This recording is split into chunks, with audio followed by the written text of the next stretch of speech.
While touching on a particular story now, Africa's growth trajectory is projected to remain above 5% in the year 2014, with West Africa representing the continent's largest business opportunity. Now, tomorrow, WEF Abuja kicks off in Nigeria, with regional and global leaders discussing innovative restructural reforms and investments that can sustain the continent's growth. Earlier, CNBC Africa's Bronwyn Nielsen spoke to Wale Tinubu, who's the CEO of Oando PLC, that's an oil company, and began by getting his thoughts on Abuja's first hosting of the World Economic Forum. Well, it's certainly an exciting time for the country, and it's a great time for the WEF to be here. And we're looking forward to receiving all the guests and commencing a very, very interesting 3 days. Well, your relationship with the World Economic Forum goes back a long way. I know in 2008 you joined the Partnership Against Corruption initiative, and this is very close to Oando's heart. Can you tell us a little more about that initiative and how you are tackling it in Nigeria? I think that it's an interesting initiative in which businesses look towards being able to operate in a corrupt-free environment. And I think one of the key things that we pushed right from Davos has been to increase in transparency. For example, we do much better as economies when there's transparency in the grant of awards and the grant of business opportunities. For example, we saw in Nigeria when we had a transparent bidding process for the GSM licenses, and we've ended up with 120 million lines and over $35 billion of capital invested in our sector. So it's something which we look forward to and which we drive, and I think the rest of the colleagues in the forum, we have quite a lot of sign-ups for the session, and we look forward to that session as well too. Another big theme when we spoke in Davos was economic inclusion. What is Oando doing when it comes to economic inclusion? We know that in Nigeria, 100 million people of the 170 million in the country live below the breadline. Yeah, and I think we do quite a bit of that in terms of being good corporate citizens. I mean, we pay over 20 billion naira a year to contribute to the tax base. We have a foundation where we've adopted over 80 schools, which we focus on. I mean, our big thing has been to focus on education, particularly at a primary school level. Literacy is critical to us, and we have a very ambitious plan towards adopting schools everywhere where we do business. Everywhere we have a petrol station or a pipeline or a rig functioning, we'll take over the school next to us. We refurbish it. It becomes one of ours. Same way you'd adopt a child is the way we adopt a school.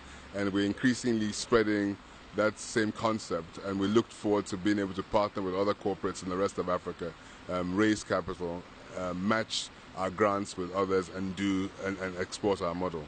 Well, give me an update on the privatization of the Nigerian oil industry. How is that going?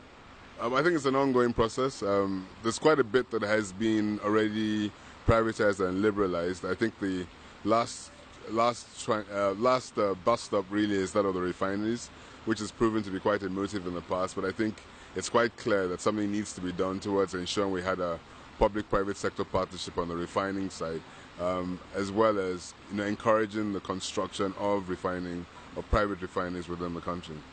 Konoko Phillips, we chatted about the deal, which will be the biggest done by an African oil company on the continent.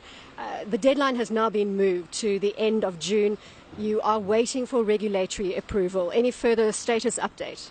Other than we are being extremely good and careful to ensure the regulators can approve our transaction, and we are quietly confident and look forward to that conclusion to the transaction, and we stand ready to close right afterwards. So you don't perceive any further challenges to the deal coming to fruition? No, not commercial challenges, not financial challenges. I think we do just have to wait for the public sector to play its own role.